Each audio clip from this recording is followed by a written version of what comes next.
వీరులారా వందనం విద్యార్థి అమరులారా వందనం పాదాలకు వీరులారా వందనం విద్యార్థి అమరులారా వందనం పాదాలకు మా త్యాగధనులారా మరచిపోము మేము మా త్యాగధనులారా మరచిపోము మేము గుండెల్లా గుడి గడుతం పోరు దండం బెడుతం వీరులారా వందనం విద్యార్థి అమరులారా వందనం పాదాలకు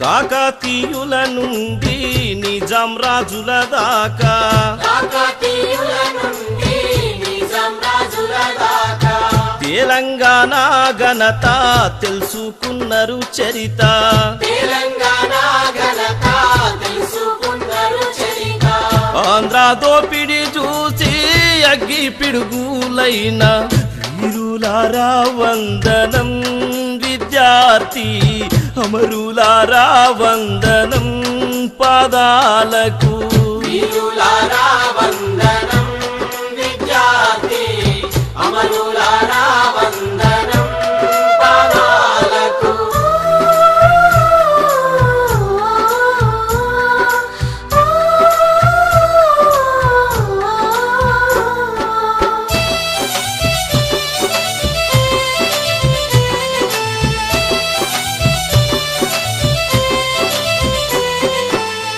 కాలేజీలో మండే నిప్పు కణికలు మీరు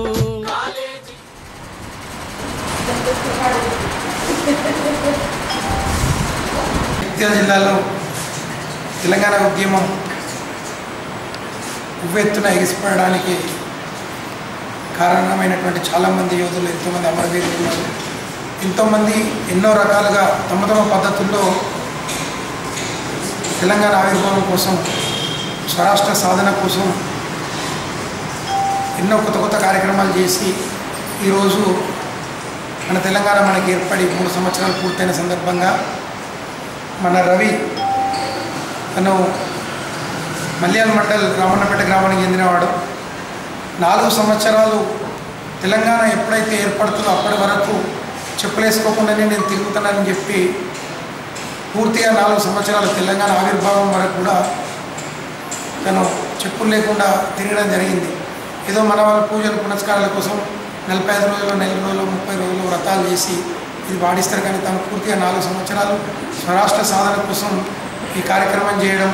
సో దీన్ని స్ఫూర్తిగా తీసుకొని చాలామంది యువకులు ఉద్యమంలో పాల్గొనడం జరిగింది. సో ఇలాంటి రవిని ఈరోజు సన్మానించుకోవడం చాలా గర్వంగా ఉంది. ముఖ్యంగా ఈరోజు మనం ఇంత గొప్పగా మన రాష్ట్రం మన పాలనలో మనం ఉన్నామంటే ఇలాంటి వాళ్ళు ఎంతోమంది తమ త్యాగాలతో ఈరోజు మన రాష్ట్రాన్ని ఏర్పడడానికి దోహదపడడం జరిగింది. రవిని కరీంనగర్లో అంటే ఇప్పుడే తెలంగాణ రాష్ట్రం ఆవిర్భావం ఏర్పడిన తెలంగాణ స్టేట్ను సెపరేట్ స్టేట్గా డిక్లేర్ చేసిన తర్వాత వేల మంది సమక్షంలో ఎంపీ వినోద్ కుమార్ గారు సన్మానించి తను స్వయంగా చెప్పులు తొడిగి ఇలాంటి వాళ్ళ గుర్తింపు తేవడం జరిగింది. సో దీనికి చాలా గర్వం.